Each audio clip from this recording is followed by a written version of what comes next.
नमस्कार दोस्तों, आज मैं आपके साथ एक कहानी शेयर कर रही हूँ। जिस लेखिका की कहानी मैं आज आपको सुना रही हूँ, उनकी लिखी एक कहानी आप मेरे चैनल पर और भी सुन सकते हैं।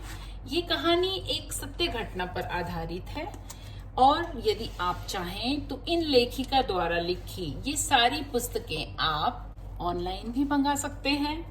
आज मैं जिस कहानी को सुना रही हूँ वो मैंने ली है जुगनी पुस्तक से और इसकी लेखिका है श्रीमती भावना शेखर।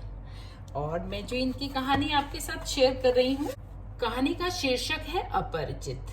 गुलाब की नव अंकुरित पंखुड़ियों से होंठ, ईश्वर आराधना में लीन पुजारी सी अधमुदी आंखें, नन्ही नन्ही कोमल उंगलियों को बड़े जतन से मुट्ठी में समेटे सूरज की पहली किरण की तरह अनायास ही सबसे नाता जोड़ती हर्षिता।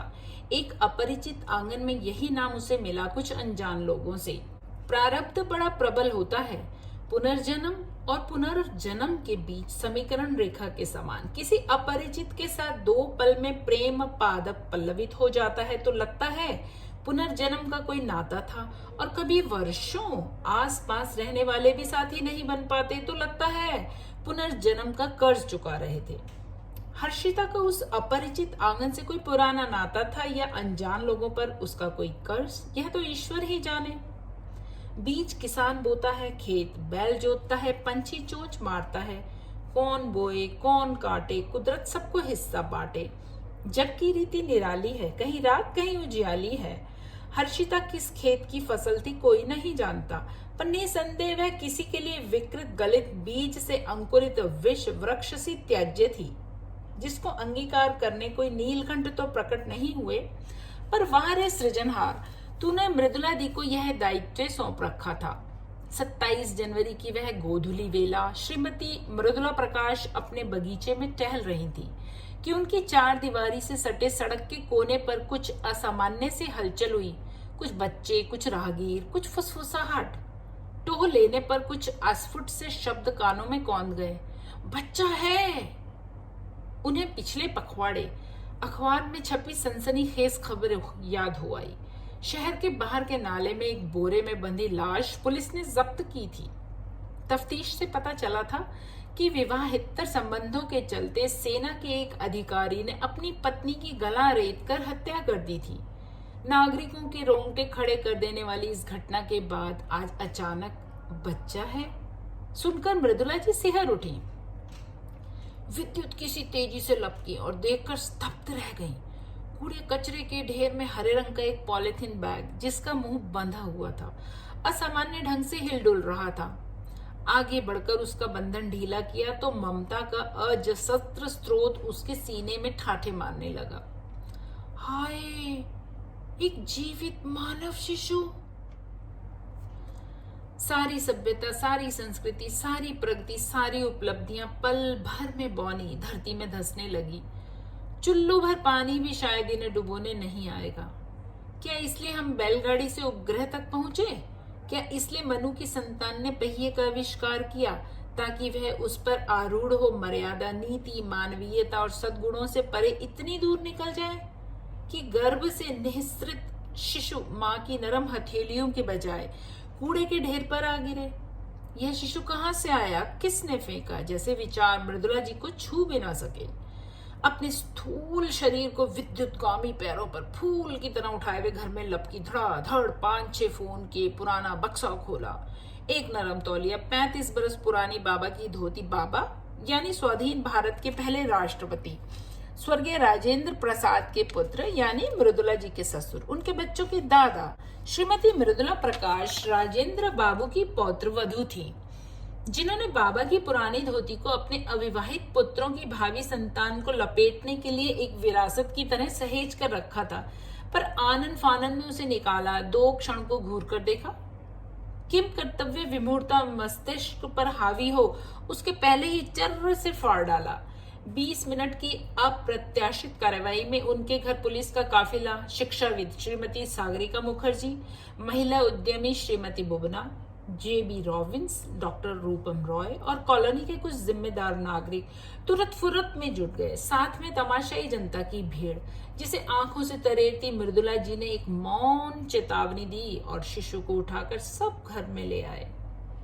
एक पल बर्बाद किए बिना डॉक्टर द्वारा बच्ची, जी हाँ वह एक बच्ची थी, को प्लेसेंटा से जुदा कर जरूरी चिकित्सा की गई। समाज की निष्ठुरता, निर्ममता की शिकार यह रक्त मज्जा की पोटली डॉक्टर के कुशल हाथों की थपथपाहट से मानो पहली बार मानव समाज की विद्रुपता पर चित्कार कर उठी।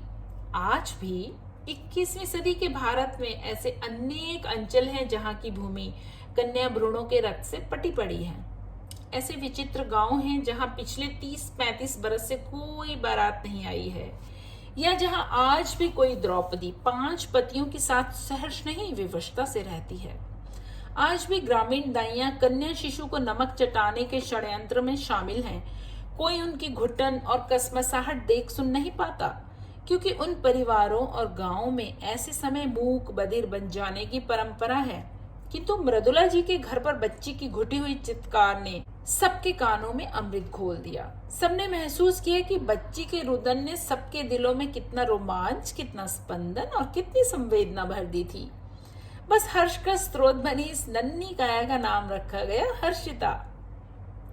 कहते हैं कलयुग में धर्म 3 पैरों से पंगु हो जाता है, केवल एक पांव पर घिसकता हुआ चलता है। हर्षिता की रक्षा का आख्यान धर्म के उस एक पांव को प्रमाणित कर रहा था।